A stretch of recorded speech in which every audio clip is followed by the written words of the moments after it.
Croisiles de Alfred de Musset. Capítulo 1.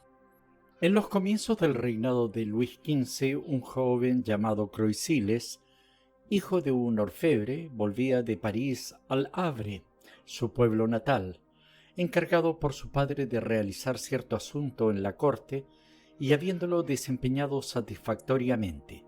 La alegría de traer una buena nueva le hacía andar más contento y ligero que de costumbre, emprendiendo el viaje a pie voluntariamente, aunque traía en sus bolsillos una suma muy considerable. Era un mozo de excelente carácter y no falto de talento, pero tan distraído y aturdido que le tenían por una mala cabeza. Se había levantado con el alba y, encantado de atravesar una de las más bellas comarcas de Francia, a ratos soñando y a ratos cantando, seguía la orilla del Sena, flotante al viento la cabellera y bajo el brazo su chambergo. Devastando a su paso los ubérrimos manzanos de la Normandía, iba entregado a la casa de consonantes, pues en todo aturdido hay un poeta, con lo que arrimar un madrigal para una linda damisela del lugar, nada menos que la señorita Godeau, hija de un arrendador general, rica heredera muy cortejada, perla del Havre.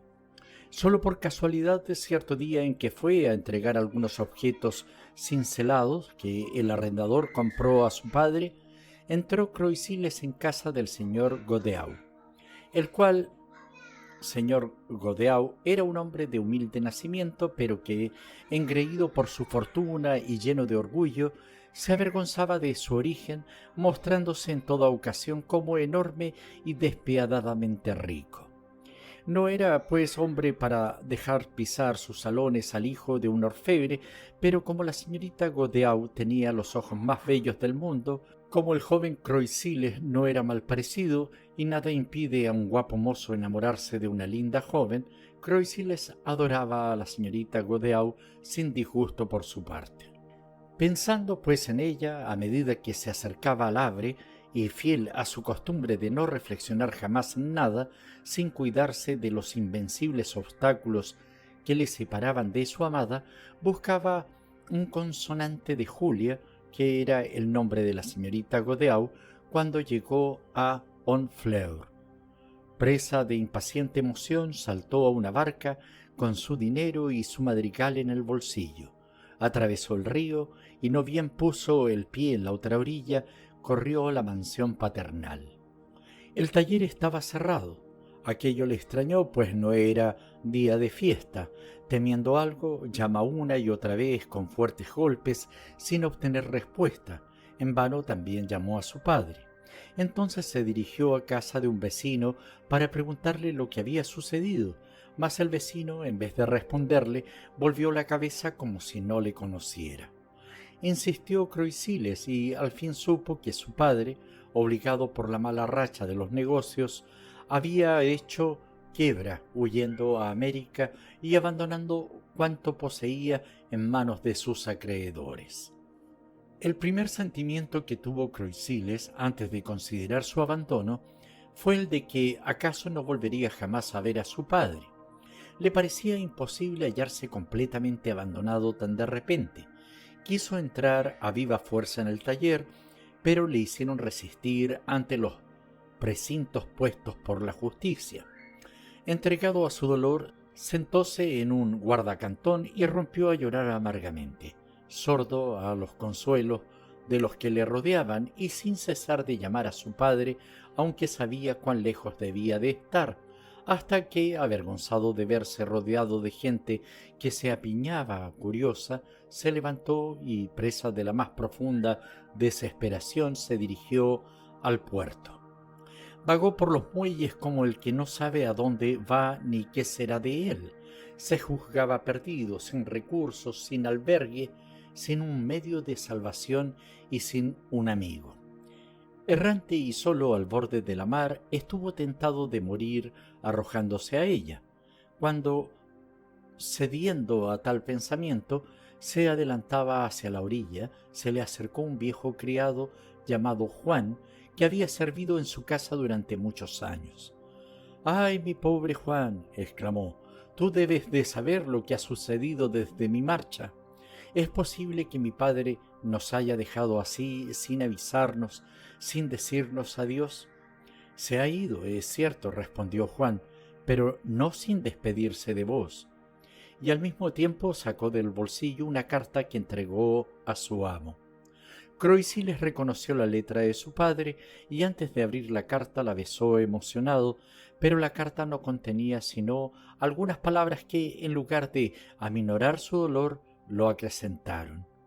Honrado y tenido por tal hasta entonces, arruinado por una desgracia imprevista, la bancarrota de un socio, el viejo orfebre no dejaba a su hijo más que algunas pobres palabras de consuelo y como única esperanza, esa esperanza vaga y sin plazo, que es, según dicen, lo último que se pierde. Juan, amigo mío, entregándome esta carta, has aliviado un poco mi dolor. Tú eres el único que aún puede quererme. Esto es consolador para mí, más para ti bien triste porque estoy perdido, y tan cierto como que mi padre ha huido. He de arrojarme a las aguas que él cruza, no ante ti, ni ahora mismo, sino un día cualquiera. «¿Qué queréis hacer?», replicó Juan, como si no hubiera comprendido, pero reteniendo a Croisiles por el faldón de su casaca. «¿Qué queréis hacer, mi amo? Vuestro padre ha sido engañado. Esperaba recibir dinero y el dinero no vino. ¿Podía seguir aquí? Durante 30 años que he estado a su servicio he visto cómo ha hecho su fortuna.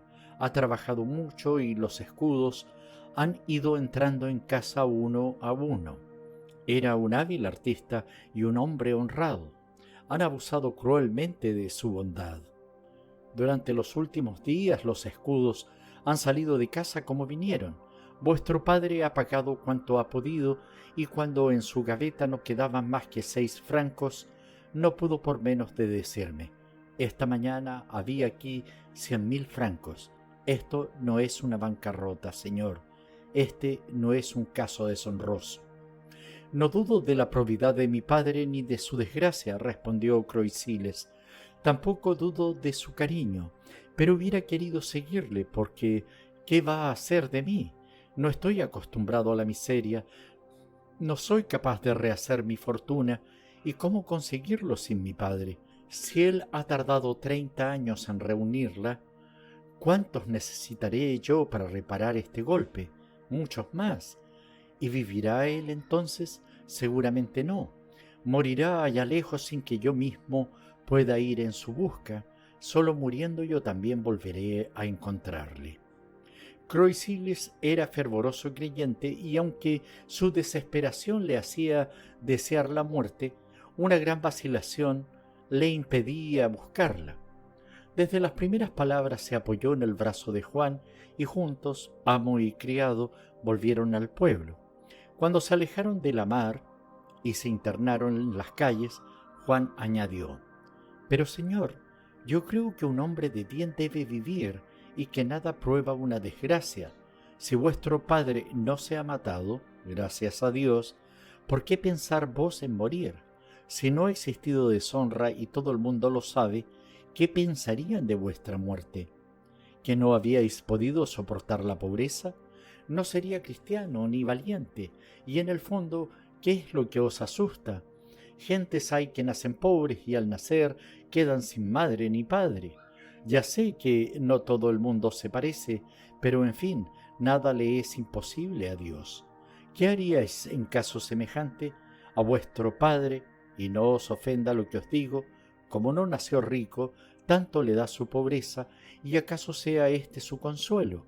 Si mi amo, todos podemos arruinarnos, pues nadie está libre de una bancarrota, pero me atrevo a decir que vuestro padre se ha precipitado un poco.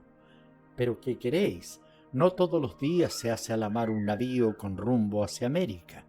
Yo le acompañé hasta el embarcadero y si hubierais visto su tristeza, cómo me recomendó que os cuidase y que le diera noticias de vos. No siempre ha de ir la soga tras el caldero, mi amo. Cada cual tiene sus días de prueba y yo también los tuve, pues fui soldado antes que criado. Pasé momentos muy amargos, pero entonces era yo joven, tenía vuestra edad y me parecía que la providencia velaba siempre por mis 25 años.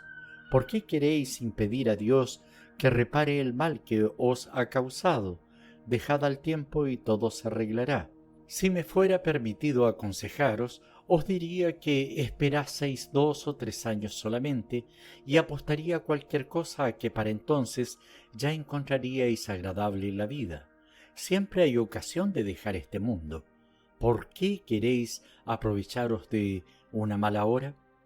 Mientras el viejo Juan se esforzaba en persuadir a su amo, éste iba silencioso y, como todo el que sufre, mirando de un lado a otro, cual si buscase algo capaz de reconciliarle con la vida. La casualidad hizo que, entretanto, la señorita Godeau, la hija del arrendador general, acertase a pasar con su dueña. La casa del señor Godeau no estaba lejos. Croisiles vio entrar en ella a su amada. Aquel encuentro le produjo más efecto que todos los razonamientos del mundo, y como ya hemos dicho que casi siempre se dejaba llevar del primer impulso, sin dudar un momento y sin dar una explicación, soltó el brazo de su antiguo criado y fue a llamar en casa del señor Godeau. Capítulo 2. Cuando hoy se habla de un antiguo recaudador de rentas reales, nos le imaginamos, no sin razón, con un vientre enorme sobre 2 piernas cortas, una peluca opulenta y una cara redonda con mofletes y triple papada.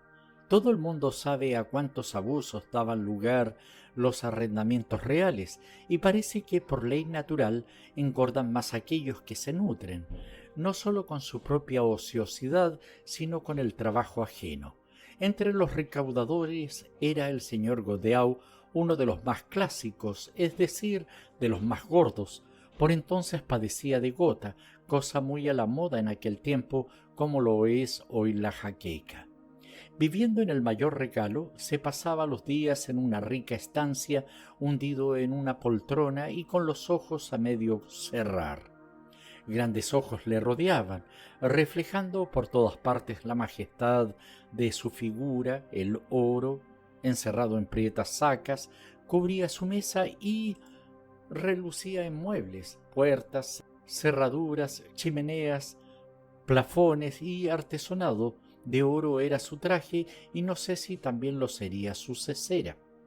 Calculando estaba los resultados de un pequeño negocio que no podía dejar de producirle algunos miles de luises, y dignándose sonreír a solas cuando le anunciaron la presencia de Croisiles, que entró humilde y resueltamente y en el desorden que puede suponerse en quien piensa arrojarse al mar. El señor Godeau se quedó un poco sorprendido de tan inesperada visita. Al pronto creyó que su hija había hecho algunas compras en casa del orfebre, confirmándose en esta idea al verla aparecer casi al mismo tiempo que Croisiles, e hizo a este signo de que hablase sin tomar asiento. La damisela se acomodó en un sofá y Croisiles se expresó en estos términos, poco más o menos: «Señor, mi padre se ha declarado en quiebra. La bancarrota de un socio le ha obligado a suspender sus pagos y, no pudiendo resistir a su propia deshonra, ha huido a América, después de entregar a sus acreedores hasta el último céntimo. Cuando esto ha sucedido yo estaba ausente y al llegar hace 2 horas lo he sabido. Carezco en absoluto de recursos y estoy decidido a morir. Es muy probable que en cuanto salga de esta casa me arroje al mar. Ya lo hubiera hecho si el destino no me depara vuestra hija tan a punto. Señor, la quiero con toda mi alma. Hace 2 años que estoy enamorado de ella y hasta hoy he callado, contenido por el respeto que la debo, mas hoy, declarándooslo, cumplo un deber sagrado y ofendería a Dios si antes de darme la muerte no viniera a pediros su mano. No tengo la menor esperanza de que me la concedáis, mas no por eso debo dejar de pedírosla, pues soy buen cristiano, y cuando un buen cristiano se ve de pronto en tan tremenda desgracia, que no le es posible resistirla, debe al menos, para atenuar su crimen, agotar cuantas probabilidades le queden antes de tomar una resolución extrema. En un principio el señor Godeau supuso que se trataba de un préstamo y extendió prudentemente su pañuelo sobre los sacos de oro próximos a él, meditando por adelantado una cortés negativa, pues siempre tuvo buena voluntad al padre de Croisiles. Pero cuando le oyó el final y comprendió de lo que se trataba, ni un instante dudó que el pobre mozo se había vuelto completamente loco. Al pronto pensó en llamar a un criado y hacer poner en la puerta al visitante, pero viéndole en tan sensata apariencia y con gesto tan enérgico, se apiadó de lo que él creía tranquila demencia, contentándose con mandar retirarse a su hija para no exponerla por más tiempo a oír inconveniencias semejantes. La señorita Godeau, que mientras Croisiles hablaba había enrojecido como una amapola, se retiró sin replicar, obedeciendo a su padre. Croisiles la hizo una profunda reverencia que ella pareció no advertir. El señor Godeau, a solas con Croisiles, se levantó, tosió, volvió a dejarse caer en su poltrona y, esforzándose en aparentar un tono paternal, le dijo: «Hijo mío, quiero creer que no te burlas de mí y que realmente has perdido la cabeza. No solo no te castigo por lo que has dicho, sino que lo disculpo. Siento mucho que el pobre diablo de tu padre haya quebrado y levantado el campo. Es muy triste y bien comprendo que se perturbe tu razón. Quiero hacer algo por ti. Coge una silla y siéntate». «Es inútil, señor», respondió Croisiles. «Desde el momento en que me rechazáis, solo me queda pediros permiso para retirarme y desearos toda suerte de prosperidades». «¿Y a dónde vas?» «A escribir a mi padre mi último adiós». «Qué diantre. Juraría que dices verdad. El diablo me lleve si no vas a hacer una locura». «Sí, señor, esa es mi intención, si el valor no me abandona». «Bonitos propósitos, qué estupidez. Siéntate, te digo, y escúchame». El señor Godeau acababa de hacer la atinada reflexión de que nunca es agradable saber que un hombre, sea quien fuere, se ha arrojado al agua al separarse de nosotros. Tosió de nuevo, cogió su tabaquera, echó una mirada distraída a su papada y prosiguió: «No eres más que un necio, un loco, un niño, y no sabes lo que dices. Estás arruinado, he aquí todo lo que pasa. Pero, amigo mío, no es bastante para... Es preciso reflexionar que en el mundo hay más. Si vinieras a pedirme, no sé qué, un buen consejo, por ejemplo, vaya, menos mal, pero ¿qué es lo que quieres? ¿Te has enamorado de mi hija?»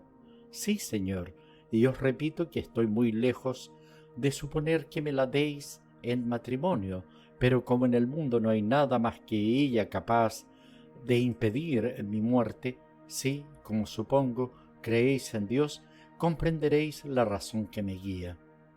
Que yo crea o no crea nada te importa, y no tolero que se me pregunte, pero respóndeme pronto, ¿dónde has visto a mi hija?» «En la tienda de mi padre y en esta casa cuando alguna vez he venido a traer lo que nos compraba la señorita Julia». «¿Quién te ha dicho que se llama Julia?» «Pero llámese Julia o como se llame. ¿Sabes tú lo que se necesita antes que nada para atreverse a pretender a la hija de un arrendador general?» «No, señor, lo ignoro por completo, al menos que no sea tener un padre tan rico como ella». «Se necesita otra cosa, amigo mío, se necesita un nombre». «Ah, pues yo me llamo Croisiles». «Te llamas Croisiles, desgraciado. Pero ¿es que Croisiles es un nombre?» «Para mí, señor, es un nombre tan digno como Godeau». «Eres un impertinente y me las pagarás». «Oh, por Dios, señor, no os enfadéis. No he tenido la menor intención de ofenderos. Si halláis en mis palabras algo que os disguste y queréis castigarme, basta con que me arrojéis a la calle. En cuanto salga de aquí buscaré la muerte». Aunque el señor Godeau se había propuesto despedir a Croisiles lo más suavemente posible a fin de evitar todo escándalo, ofendido en su orgullo, comenzaba a impacientarse y a perder la prudencia. Le parecía monstruoso lo que se discutía, y no queremos pensar lo que sentía cuando hablaba de ese modo. «Escucha», dijo casi fuera de sí y resuelto a terminar a toda costa. «No estás tan loco que no puedas comprender lo que es de sentido común. ¿Eres rico? No. ¿Eres noble? Menos todavía. Entonces, ¿qué es sino demencia lo que pretendes? ¿Crees que vas a intimidarme con un golpe audaz? Pero bien sabes que es completamente inútil. ¿Por qué quieres hacerme responsable de tu muerte? ¿Tienes alguna queja de mí? ¿Le debo yo ni un solo céntimo a tu padre? ¿Tengo yo la culpa de que te halles en esta situación? Entonces, suicídate, enhorabuena. Eso es lo que voy a hacer en cuanto salga de aquí. Soy vuestro más humilde servidor. Un momento, no se diga nunca que en vano has acudido a mi casa. Toma, hijo mío, 4 luises de oro, pasa a cenar a la cocina y que no vuelva a oír hablar de ti. Muy agradecido, pero no tengo hambre ni necesito para nada vuestro dinero». Croisiles salió de la estancia y el señor Godeau, con la conciencia tranquila después del ofrecimiento que acababa de hacerle, se hundió de nuevo en su poltrona y reanudó sus meditaciones. Durante la escena anterior, la señorita Godeau no estaba tan lejos como se suponía. Obedeciendo a su padre, se había retirado, es cierto, pero en vez de irse a sus habitaciones, se puso a escuchar tras de la puerta. Aunque juzgaba inconcebible la audaz extravagancia de Croisiles, le parecía que al menos no tenía nada de ofensiva, pues el amor, desde que el mundo es mundo, nunca se ha tenido por ofensa. Como además no era posible dudar de la desesperación de Croisiles, la señorita Godeau se hallaba dominada por los 2 sentimientos más peligrosos para una mujer, la compasión y la curiosidad. Cuando vio que Croisiles se disponía a salir, atravesó rápidamente el salón, desde cuya puerta escuchaba, temiendo ser sorprendida en acecho, y se dirigió a su aposento, pero inmediatamente volvió sobre sus pasos. La idea de que Croisiles pudiera en efecto matarse la inquietaba a pesar suyo. Sin darse cuenta de lo que hacía, se dirigió a su encuentro. Como el salón era muy grande, los 2 jóvenes avanzaron algún tiempo frente a frente. Croisiles estaba pálido como un muerto, y la señorita Godeau quería en vano decir algo que expresase sus temores, y al pasar junto a él dejó caer un ramo de violetas que llevaba en la mano. Él se inclinó rápidamente y cogiendo el ramo se lo ofreció con la mayor delicadeza a la joven, pero ésta, en lugar de aceptarlo, siguió su camino sin decir una palabra y entró en la estancia de su padre. Croisiles, al verse solo, se guardó el ramo en el pecho y salió de la casa presa de una dulce agitación, sin saber qué pensar de aquella aventura. Capítulo 3. Apenas había dado unos pasos cuando vio a su fiel Juan, que corría hacia él con cara de alegría. «¿Qué pasa?», le preguntó. «¿Tienes alguna novedad que decirme?». «Señor», respondió Juan, «participaros que la justicia ha levantado los sellos y que ya podéis volver a vuestra casa. Todas las deudas han sido pagadas y aún os queda la casa en propiedad. Es cierto que se han llevado cuanto había en dinero y en joyas y que no han dejado ni los muebles, pero, en fin, como la casa os pertenece, no lo habéis perdido todo. Hace 1 hora que os busco por todas partes sin saber lo que es de vos, y espero, mi querido amo, que seréis lo bastante juicioso para tomar un partido razonable». «¿Qué partido quieres que tome?». «Vender la casa, señor. Es toda vuestra fortuna. Vale por lo menos unos 30.000 francos. Con ellos no se muere uno de hambre, y quién sabe si podréis adquirir un pequeño comercio que vaya prosperando con el tiempo. Ya veremos, respondió Croisiles, emprendiendo apresuradamente el camino de su casa, impaciente por ver de nuevo el hogar paterno. Pero al llegar a él, tan triste espectáculo se ofreció a sus ojos que apenas tuvo valor para entrar. La tienda en desorden, desiertos los aposentos y vacía la alcoba de su padre, todo presentaba la triste desnudez de la miseria. No quedaba ni una silla, habían registrado los cajones, habían descerrajado la gaveta y se habían llevado la caja del dinero. Nada escapó a la avidez de los acreedores y la justicia, que al salir, luego de saquear la casa, dejó las puertas de par en par, como para mostrar a las gentes que su misión había concluido. «He aquí», exclamó Croisiles, «he aquí lo que queda de 30 años de trabajo y de la más honrada existencia por haber tenido que hacer honor en fecha fija a una firma imprudentemente ligada a la suya». Mientras el joven se paseaba de extremo a extremo de la estancia, entregado a los más tristes pensamientos, Juan parecía muy preocupado. Suponía que su amo no tenía dinero y que acaso no habría comido, e imaginaba el modo de preguntárselo para ofrecerle, en caso de necesidad, algunos ahorros. Después de torturar su inteligencia durante un cuarto de hora buscando un rodeo discreto, no halló nada mejor que acercarse a Croisiles y preguntarle con ternura: «Señor, ¿os gusta la perdiz con coles?». El pobre hombre había pronunciado estas palabras con un acento tan tierno y tan grotesco a la vez, que Croisiles, a pesar de su tristeza, no pudo por menos de reírse. «¿Y por qué me lo preguntas?», le dijo. «Señor», respondió Juan, «es que mi mujer me ha guisado una para comer, y si por casualidad os gusta». Hasta entonces Croisiles se había olvidado por completo del dinero que traía a su padre, y la proposición de Juan le hizo recordar que tenía los bolsillos llenos de oro. «Te lo agradezco de todo corazón», respondió, y aceptó gustoso. «Pero no te inquietes por mí, tengo mucho más dinero del necesario para pagar esta noche una buena cena que a la vez compartiré contigo». Y así diciendo, dejó en la chimenea 4 bolsas bien repletas que vació y que contenían 50 luises cada una.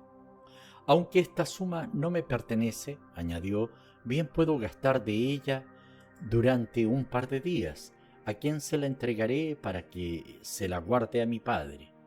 «Señor», respondió Juan afanosamente, «vuestro padre me ha encargado mucho deciros que este dinero es vuestro, y si no os he hablado antes de ello, ha sido por no saber el resultado de vuestros asuntos en París. Nada le ha de faltar a vuestro padre donde va. Se alojará en casa de uno de vuestros corresponsales, que le tratará dignamente.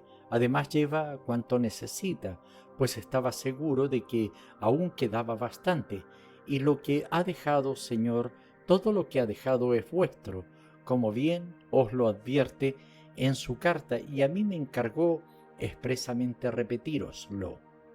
Así pues, este dinero es tan legítimamente vuestro como esta casa en que estamos. Puedo reproduciros las mismas palabras que al marchar me dijo vuestro padre. Que me perdone mi hijo si le abandono, que se acuerde únicamente de que aún estoy en el mundo y me siga amando, y que disponga de lo que quede después de pagadas mis deudas como si fuera su herencia. Señor, estas son sus propias palabras, con que guardaos todo eso en el bolsillo, y puesto que os agrada mi comida, os ruego que vayamos a casa». La alegría y la sinceridad que brillaban en los ojos de Juan no dejaban ninguna duda a Croisiles. Las palabras de su padre le habían conmovido de tal modo que no pudo contener sus lágrimas, y por otra parte, en tal ocasión, 4.000 francos no eran una bagatela. Quien contemplase la casa en tal estado no la juzgaría un recurso seguro para el desgraciado, pues no se podía sacar nada de ella sino vendiéndola, cosa siempre larga y difícil.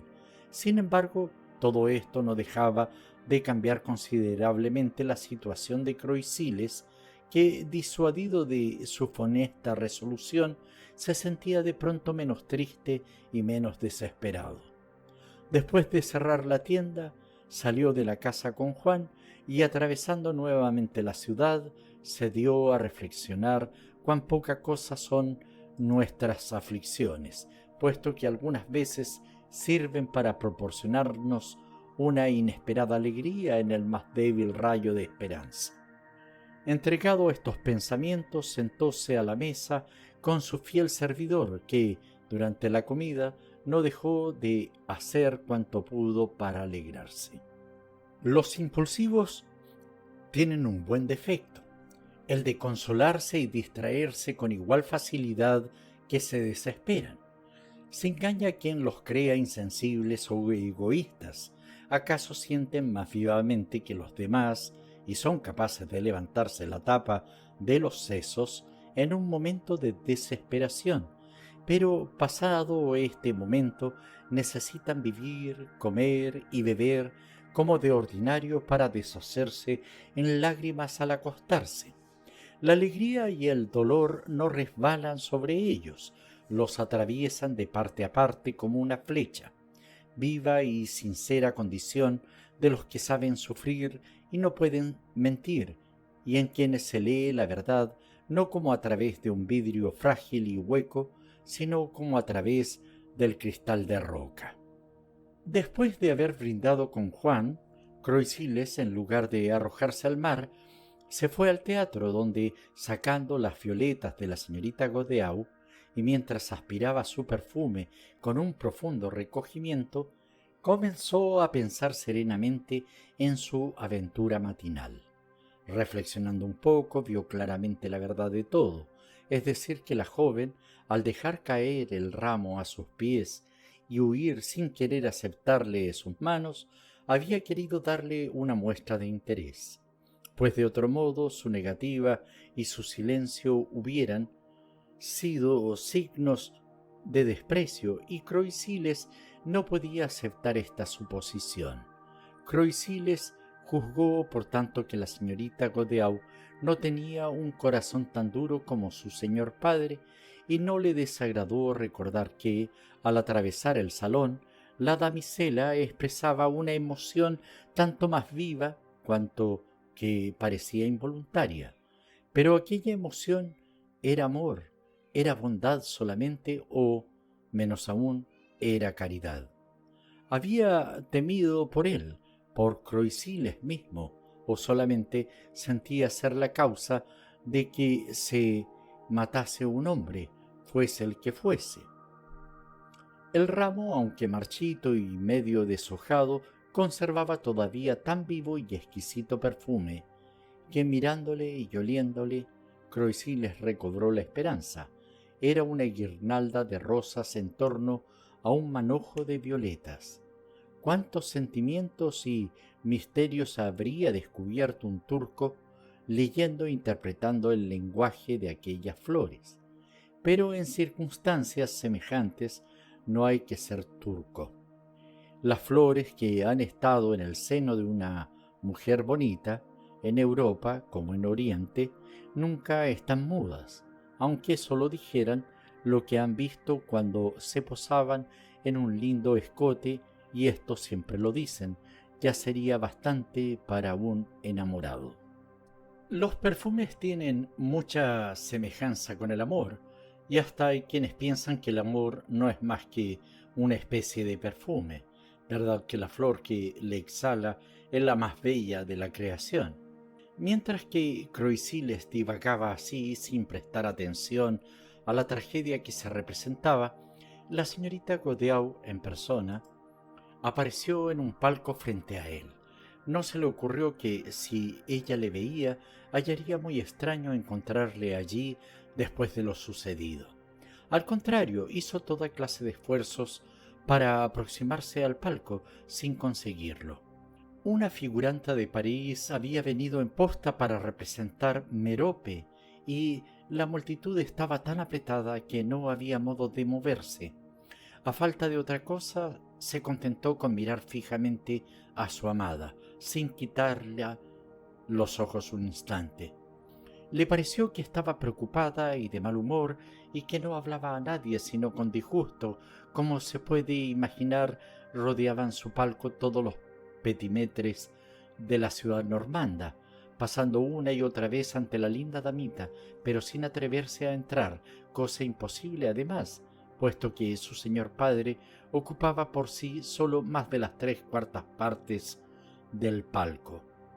No obstante, Croisiles observó que la señorita Godeau ni reparaba en ellos ni atendía a la representación. Con la mirada vaga, apoyada la faz en la mano y el codo sobre la balaustrada, tenía la distinción de una Venus vestida de marquesa. Su traje, su tocado, su carmín, bajo el que se adivinaba una gran palidez, y en fin, todo su elegante ornato realzaban más su extática inmovilidad. Jamás Croisiles la viera tan bella. Como durante el entreacto hubiese hallado un medio de escapar a la confusa multitud, corrió a mirar por el cristal del palco y, cosa extraña, casi al mismo tiempo, la señorita Godeau, que apenas se había movido en largo rato, volvió la cabeza. Al verle se estremeció ligeramente, le envolvió en una rápida mirada y recobró su primitiva posición. Si su mirada expresó su sorpresa, su inquietud la descubrió su amor. No hemos de averiguar si quiso decir ¿cómo? ¿No estáis muerto? O gracias, Dios mío, estáis aquí y estáis vivo. Lo cierto es que tras de aquella mirada, Croisiles juró morir o hacerse amar. Capítulo 4. Uno de los mayores obstáculos que se oponen al amor es lo que se llama falsa vergüenza, que en tal caso no tiene nada de falsa.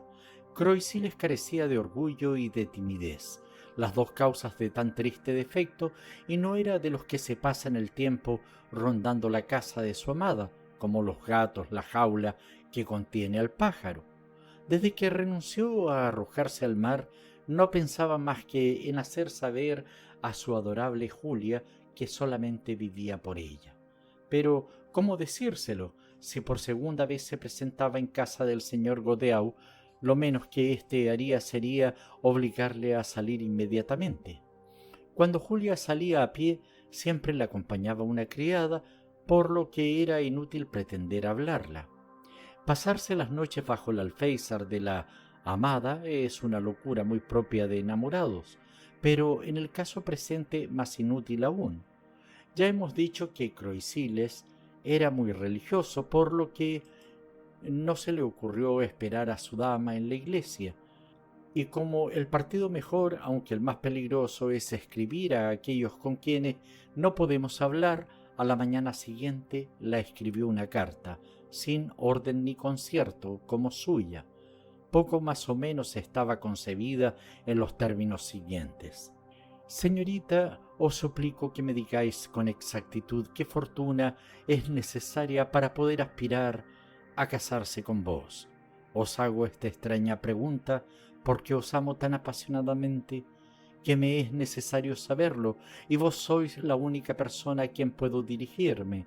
Anoche, en el teatro, me pareció que me mirasteis. Permita Dios mi muerte si me engaño, y si vuestra mirada no es para mí. Decid si el destino ha de ser tan cruel para dejarme engañar de un modo tan dulce y tan amargo a la vez. Me pareció que al mirarme me ordenabais vivir. Sé que sois rica y sois hermosa, sé que vuestro padre es avaro y orgulloso, y que estáis en el derecho de mostraros altiva, pero os amo, y nada me importa lo demás. Clavad en mí vuestros divinos ojos, pensad en que el amor es capaz de todo, en que sufro, en que siento una indecible alegría al escribiros esta deshilvanada carta, que acaso atraiga vuestra cólera, y en que también vos tuvisteis un poco de culpa en todo esto. ¿Por qué dejasteis caer las flores al pasar? Poneos un momento en mi caso. Me atrevo a creer que me amáis, y me atrevo a pediros que me lo digáis. Perdonadme, os lo suplico. Daría mi vida con tal de no ofenderos y porque escuchaseis mis palabras con esa angelical sonrisa que sólo vos poseéis. Hagáis lo que hagáis, seguiré fiel a vuestra imagen y no se borrará de mí más que arrancándome el corazón. Mientras en mi recuerdo esté viva vuestra mirada, mientras estas flores no pierdan todo su perfume, mientras exista la palabra amor, conservaré alguna esperanza. Croisille cerró la carta, se dirigió a la casa de su amada y se puso a pasear frente a ella hasta que vio salir a una criada. La suerte, que siempre favorece los secretos amores, quiso que la doncella de la señorita Godeau hubiese determinado salir a comprar una capota y que, al verla a Croisille, aprovechase la ocasión para abordarla y entregarla la carta, acompañada de un Luis. La criada aceptó el obsequio prometiendo, agradecida, cumplir el encargo y Croisille, loco de alegría, volvió a su casa y se sentó a la puerta esperando la respuesta. Antes de hablar de dicha respuesta, diremos algunas palabras de la señorita Godeau. Aunque no carecía en absoluto de la vanidad paterna, esta vanidad se compensaba con su excelente condición. Era, en toda la extensión de la palabra, lo que se llama una niña mimada. Ordinariamente hablaba muy poco y jamás se la veía coger una aguja. Se pasaba la mañana componiéndose y la tarde reclinada en un sofá como si no prestase atención a lo que hablaban. A juzgar por su tocado, era prodigiosamente coqueta y seguramente para ella lo más importante de este mundo era su hermosura. Un pliegue mal hecho en su gorguera a una mancha de tinta en sus dedos la hubieran desolado, y cuando quedaba satisfecha de su toaleta, nada comparable con su última mirada al espejo antes de salir del tocador. No manifestaba disgusto ni afición por los placeres favoritos de las jóvenes. Iba gustosa al baile y ya en él se negaba a bailar. Malhumorada y sin motivo, se aburría y acababa por dormirse. Cuando su padre, que la adoraba, quería hacerle un regalo a su elección, tardaba 1 hora en decidirse, no hallando nada que desear. Si había convidados a comer o era día de recibir, solía no aparecer por el salón y se pasaba la noche encerrada en su cuarto, paseándose, vestida lujosamente y con el abanico en la mano. Si la decían una galantería, volvía la cabeza a otro lado, y si la hacían la corte, respondía con una mirada tan altiva y severa que desconcertaba al más atrevido. Nada la hacía reír, jamás se emocionó con un drama o una ópera, jamás, en fin, dio muestras de vida a su corazón, y al verla pasar en todo el esplendor de su lánguida hermosura, se la hubiera tenido por una bella sonámbula que atravesase en sueños este mundo. No era fácil comprender tanta coquetería e indiferencia. Unos decían que la señorita Godeau no era capaz de sentir amor por nada, otros que sólo se amaba a sí misma. Sin embargo, una sola razón explicaba su carácter: esperaba. Desde los 14 años había oído repetir constantemente que nada era tan encantador como ella, y estaba persuadida. He aquí por qué ponía gran cuidado en su persona para no cometer un sacrilegio, e iba orgullosa de su hermosura, pero a sabiendas de qué hermosura tal no debía pasar por la vida inútilmente. Bajo su aparente indolencia se escondía una inflexible y secreta voluntad, tanto más firme cuanto más disimulada. La común coquetería de las mujeres, prodigada en miradas furtivas, gestos y sonrisas, teníala por una escaramuza pueril, vana y casi despreciable, bien poseída de su tesoro. Desdeñaba aventurarle en fáciles jugadas y precisaba un adversario digno de ella, pero acostumbraba a encontrar todo prevenido, no le buscaba, y hasta la sorprendía que se hiciera esperar tanto.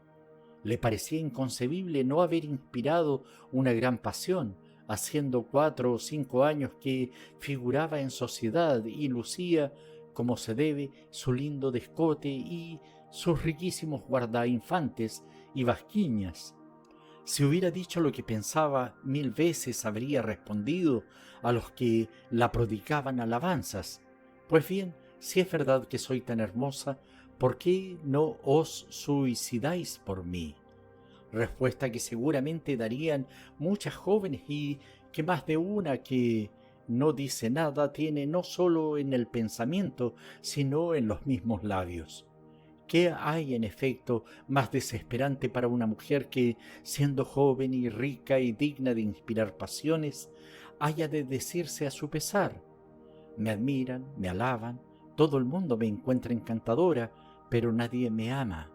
Tengo el rostro más lindo de la tierra, un talle gentil y un pie menudo y bien calzado. Mi tocado es irreprochable, mis trajes magníficos y mis blondas y encajes maravillosos. Pero todo ello no me sirve más que para lucirme en bailes y saraos.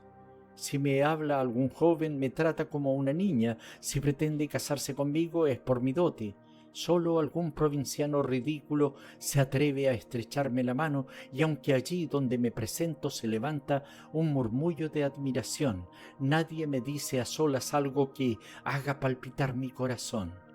Oigo 1000 alabanzas impertinentes a mi paso, pero ni una mirada sincera y humilde se cruza con la mía, y teniendo un alma ardiente y llena de vida, paso por una preciosa muñeca que se luce en el paseo y en los bailes, y a la que una dueña viste desnuda cada día para el siguiente hacer lo mismo. He aquí lo que la señorita Godeau se había dicho a sí misma muchas veces, y lo que en ciertas ocasiones la producía un tan sombrío aburrimiento, que se pasaba los días enteros sin hablar y casi sin moverse. Precisamente cuando la escribió Croisiles se hallaba en una de estas crisis sombrías. Acababa de tomar su chocolate y, tendida en una poltrona, estaba sumida en una profunda melancolía, cuando entró su doncella y la entregó la carta misteriosamente. Examinó el sobre y, como no reconociese la letra, volvió de nuevo a su abstracción. Entonces la doncella, presa de la mayor turbación, se vio obligada a referir lo sucedido, sin saber cómo lo tomaría su ama. Ésta la escuchó atentamente, abrió enseguida la carta y de una sola ojeada la leyó. Pidió un pliego de papel y escribió esta carta con la mayor indiferencia. Oh, por Dios, señor, nada de eso, no soy orgullosa. Si tenéis nada más que 100.000 escudos, me casaré muy gustosa con vos. Tal fue la respuesta que la doncella llevó en el acto a Croisiles, quien la diera a otro Luis por sus oficios. Capítulo 5. 100.000 escudos no se obtienen fácilmente, y al Croisiles reflexionara con serenidad, habría sospechado que la señorita Godeau estaba loca o se burlaba de él. Mas no pensó ni lo uno ni lo otro, y al saber que su adorada Julia le amaba y le exigía 100.000 escudos, no hizo otra cosa desde aquel momento que buscar el modo de procurárselos. Poseía 200 luises contantes y sonantes y una casa que, como hemos dicho, podría valer hasta 30.000 francos. ¿Qué hacer? ¿Cómo arreglárselas para que aquellos 34.000 francos se convirtieran de pronto en 300.000? Su primera idea fue jugarse su fortuna, mas como para ello antes que nada era preciso vender la casa, colgó encima de la puerta un cartel anunciando que la finca se vendía. Y soñando en lo que haría con el dinero que pudiera sacar de ella, se dedicó a esperar comprador. 2 semanas transcurrieron sin que se presentase ninguno. Croisiles se pasaba los días lamentándose con Juan y ya comenzaba a desesperarse cuando un mercader judío llamó a la puerta. ¿Se vende esta casa? Sí, señor. ¿Sois el dueño de ella? Sí, señor. ¿Cuánto vale? 30.000 francos. Al menos eso decía mi padre. El judío recorrió las habitaciones, subió hasta la buhardilla, bajó a la cueva, golpeó las paredes, contó los escalones, giró las puertas sobre sus goznes, examinó las cerraduras, probó las llaves, abrió y cerró las ventanas, y tras de tan minucioso examen, saludó con una reverencia a Croisiles y sin decir una palabra ni hacer la menor proposición se fue. Croisiles, que durante una hora le había seguido paso a paso con el corazón palpitante, no se desalentó, como se creerá por la extraña despedida del judío, suponiendo que querría tomarse tiempo de reflexionar y que pronto volvería. Sin atreverse a salir por si volvía, se pasó 8 días esperándole y asomándose constantemente a la ventana, pero en vano. El judío no volvió. Juan, siempre fiel a su triste papel de razonador, predicaba moral a su amo para disuadirle de malvender la casa precipitadamente y por motivo tan extravagante, hasta que, lleno de impaciencia, de tedio y de amor, cierta mañana salió Croisiles, resuelto a probar fortuna con los únicos 200 luises que tenía. En aquel tiempo se jugaba en secreto, mas no existían los garitos públicos, donde cualquier ciudadano a cualquier hora puede arruinarse con tan civilizado refinamiento en cuanto se le pasa por la imaginación. Una vez en la calle, Croisiles se detuvo sin saber dónde dirigirse para arriesgar su dinero, y examinando las casas vecinas pretendía descubrir la que buscaba por su apariencia sospechosa. En esto un joven de porte distinguido, vestido magníficamente, pasó junto a él. A juzgar por su aspecto, debía de ser noble o rico heredero. Croisiles le abordó con toda cortesía. «Perdonad, señor», le dijo, «la libertad que me tomo. Tengo 200 luises en mi bolsillo y un vivo deseo de perderlos o duplicarlos en el juego. ¿Me podríais indicar algún sitio decoroso para ello?». Ante tan extraña petición, el joven, tras una sonora carcajada, respondió: «Si no buscáis más que eso, seguidme, pues yo voy allí». Croisiles le siguió y a los pocos pasos entraron en una casa de excelente apariencia, donde fueron recibidos con todos los honores por un antiguo gentilhombre de agradabilísimo trato. En torno al tablero verde estaban sentados algunos jóvenes. Croisiles ocupó modestamente un puesto entre ellos y en menos de una hora perdió sus 200 luises. Salió de allí un poco triste, hasta donde puede estarlo un enamorado que se cree correspondido. No le quedaba ni para comer aquel día, pero no era esto lo que le inquietaba. «¿Qué haré ahora?», se preguntaba, «para tener dinero. ¿A quién dirigirme aquí? ¿Quién querrá prestarme 100 luises sobre una casa que no tiene comprador?». En tal perplejidad se hallaba cuando se encontró con el mercader judío. Al verle, no dudó en dirigirse a él y, como siempre sin reflexionar, le expuso su situación. El judío no tenía grandes deseos de comprar la casa. Fue a verla únicamente por curiosidad, o mejor dicho, para tranquilizar su conciencia, como el perro que al pasar ve abierta la puerta de la cocina y entra por si encuentra algo que llevarse, pero halló a Croisiles tan desesperado, tan triste, tan falto de recursos, que no pudo resistir la tentación de apoderarse de su miseria y le ofreció por la casa una cuarta parte de su valor.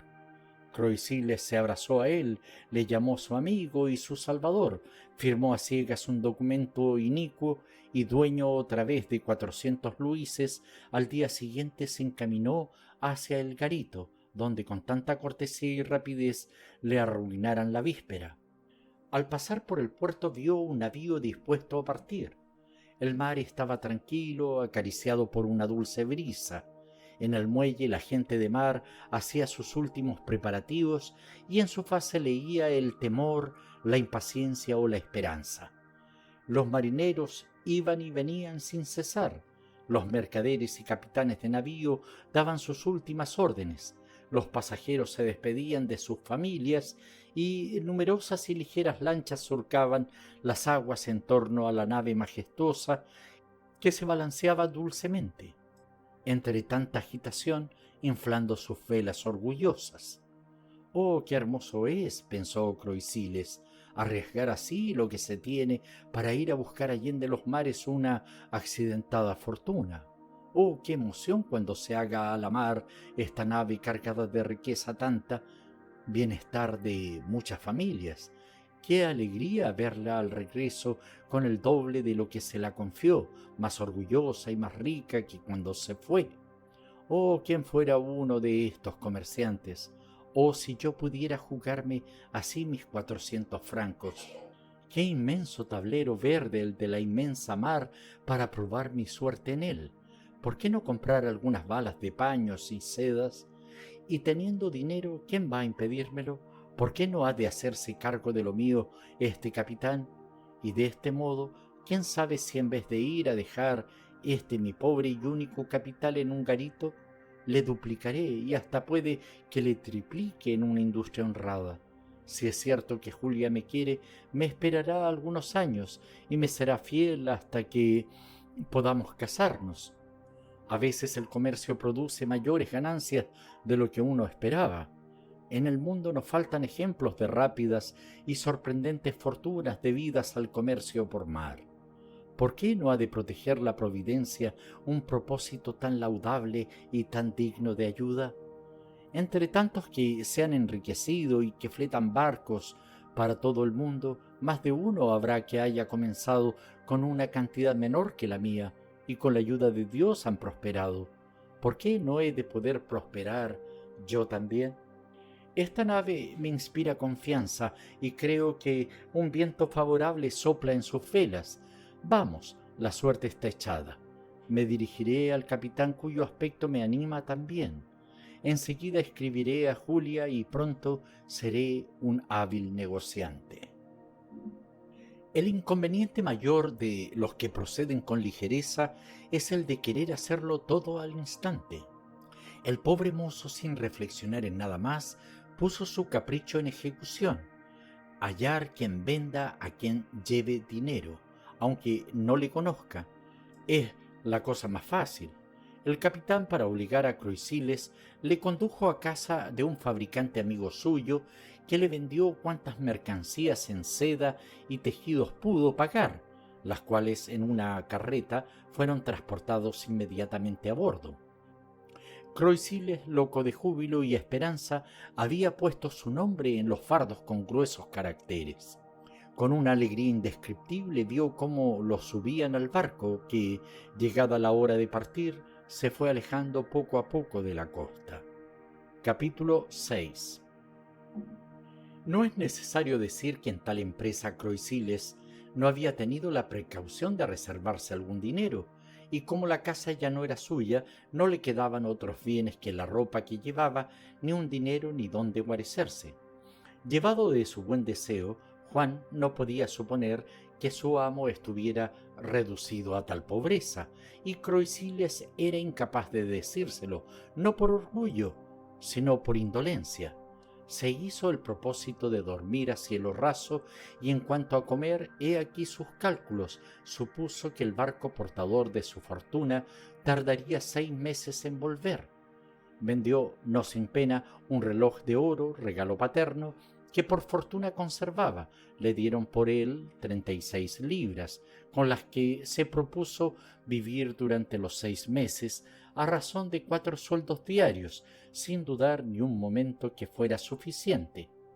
Escribió a la señorita Godeau informándola de lo que había hecho, guardándose muy bien de hablar de sus apuros, y diciéndola, por el contrario, que acababa de realizar una magnífica operación de comercio, cuyos infalibles resultados estaban próximos. La explicaba como la florecilla, bajel fletado con 150 toneladas de mercancía, surcaba el Báltico con sedas y tejidos de su propiedad. La rogaba le permaneciese fiel durante 1 año, con derecho a exigirle entonces que cumpliese su palabra, y por su parte la juraba amor eterno. Cuando la señorita Godeau recibió su carta, estaba sentada junto a la chimenea y tenía en la mano, a guisa de pantalla contra el calor, uno de esos boletines que se publican en los puertos para notificar la entrada y salida de los barcos y anunciar los desastres. Como es fácil suponer, jamás se le ocurrió ocuparse de tales noticias y nunca había puesto los ojos en aquellas hojas impresas hasta entonces, que las leyó interesada por la carta de Croisiles. La primera palabra en que se fijó fue precisamente el nombre de la Florecilla.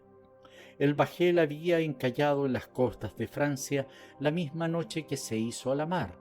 La tripulación se había salvado milagrosamente, pero se había perdido todo el cargamento.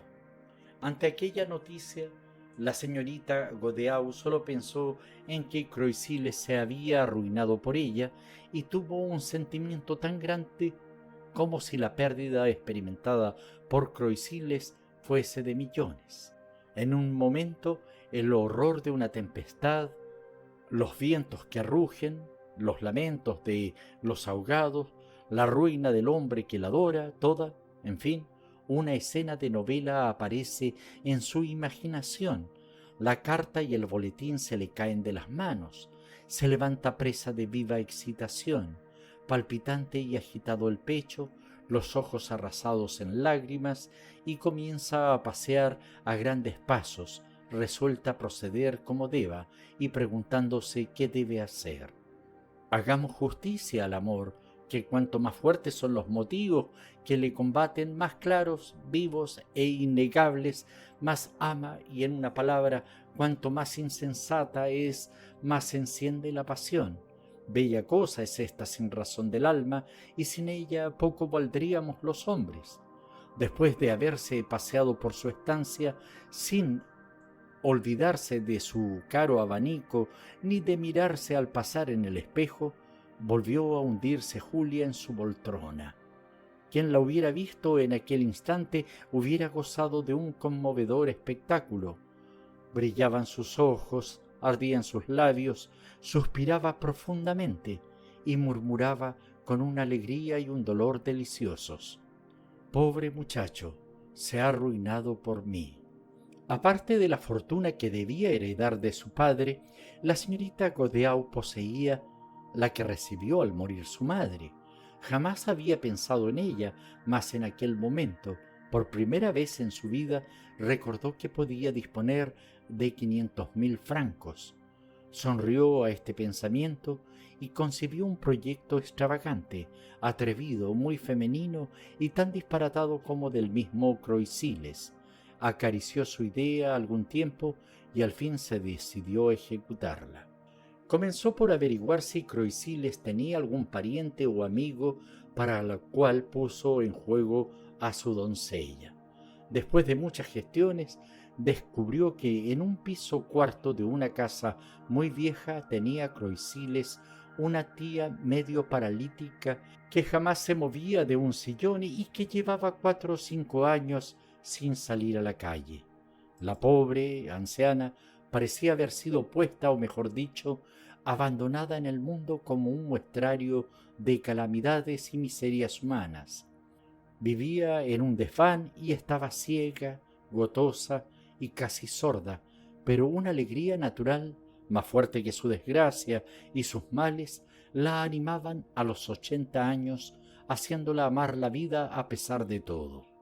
Sus vecinos jamás pasaban por su puerta sin entrar a verla, y todas las mocitas del barrio se divertían oyéndola tararear canciones antiguas.